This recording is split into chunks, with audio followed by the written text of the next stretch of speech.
ಲಕ್ಷ ಲಕ್ಷ ವಂಚನೆ ಆರೋಪ, ಕಿಚ್ಚನಿಗೆ ಸಂಕಷ್ಟ. ಧಮ್ಕಿ, ಬ್ಲ್ಯಾಕ್, ಅವಾಚ್ಯ ಶಬ್ದ ಬಳಕೆ, 50 ಲಕ್ಷಕ್ಕೆ ಟೋಪಿ. ನನ್ನತ್ರ ದಾಖಲೆ ಇದೆ, ಯಾರನ್ನು ಸುಮ್ಮನೆ ಬಿಡಲ್ಲ. ಚಂದ್ರಚೂಡ್ ಕೆಂಡ.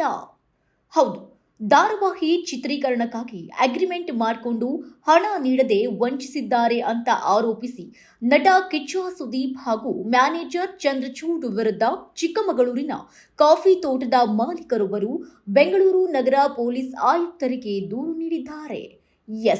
ವಾರಸ್ದಾರ ಎಂಬ ಧಾರಾವಾಹಿಗಾಗಿ ನಮ್ಮ ಮನೆ ಹಾಗೂ ಕಾಫಿ ತೋಟದಲ್ಲಿ ಚಿತ್ರೀಕರಣ ಮಾಡಲು 2 ವರ್ಷಗಳ ಅಗ್ರಿಮೆಂಟ್ ಮಾಡಿಕೊಂಡಿದ್ರು.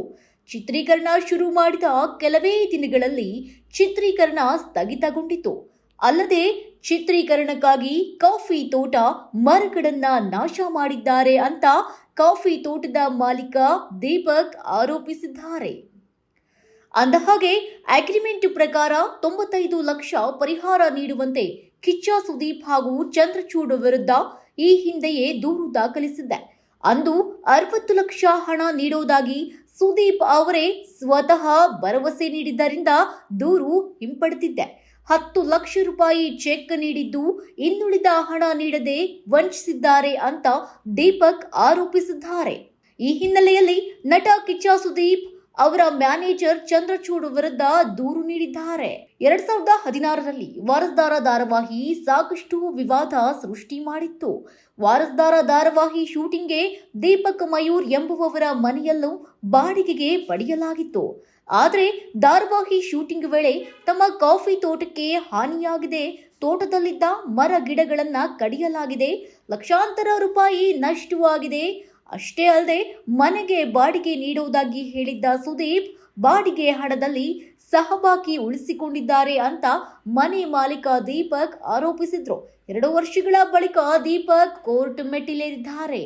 ಇನ್ನು 95 ಲಕ್ಷ ಹಣ ಪರಿಹಾರ ನೀಡುವಂತೆ ದೀಪಕ್ ಕೇಸ್ ಹಾಕಿದ್ರು. 2023ರಲ್ಲಿ ಎನ್ ಕುಮಾರ್ ಎಂಬುವವರು ದೀಪಕ್ಗೆ ಕರೆ ಮಾಡ್ತಾರಂತೆ. ನಮಗೂ ಹಣ ನೀಡದೆ ಸುದೀಪ್ ಅವರಿಂದ ವಂಚನೆಯಾಗಿದೆ ಎಂದಿದ್ರಂತೆ. ಆ ಬಳಿಕ ದೀಪಕ್ ಚಕ್ರವರ್ತಿ ಚಂದ್ರಚೂಡ್ಗೆ ಕರೆ ಮಾಡಿದ್ರು. ಈ ವೇಳೆ ಚೆನ್ನೈಗೆ ಬರುವಂತೆ ಚಕ್ರವರ್ತಿ ಚಂದ್ರಚೂಡ್ ಹೇಳಿದ್ರಂತೆ. ಕೇಸ್ ವಾಪಸ್ ಪಡೆದ್ರೆ 60 ಲಕ್ಷ ನೀಡೋದಾಗಿ ಸುದೀಪ್ ಭರವಸೆ ನೀಡಿದ್ರು ಎಂಬುದು ದೀಪಕ್ ಮಾತು. ಕೇಸ್ ವಾಪಸ್ ಪಡೆಯುವ ಮುನ್ನ ಚಕ್ರವರ್ತಿ 10 ಲಕ್ಷ ರೂಪಾಯಿಯ ಚೆಕ್ ನೀಡಿದ್ರಂತೆ.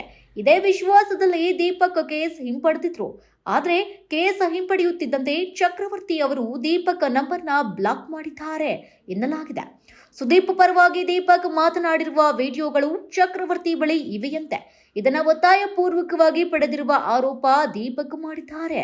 ಈಗ ಬೆಂಗಳೂರು ಕಮಿಷನರ್ ಕಚೇರಿಯಲ್ಲಿ ದೀಪಕ್ ದೂರನ್ನು ಕೂಡ ನೀಡಿದ್ದಾರೆ. ಒಟ್ನಲ್ಲಿ ಬಿಗ್ ಬಾಸ್ ಮುಗಿತಾ ಇದ್ದಂತೆ ಕಿಚ್ಚನಿಗೆ ಬಿಗ್ ಶಾಕ್ ಎದುರಾಗಿದೆ.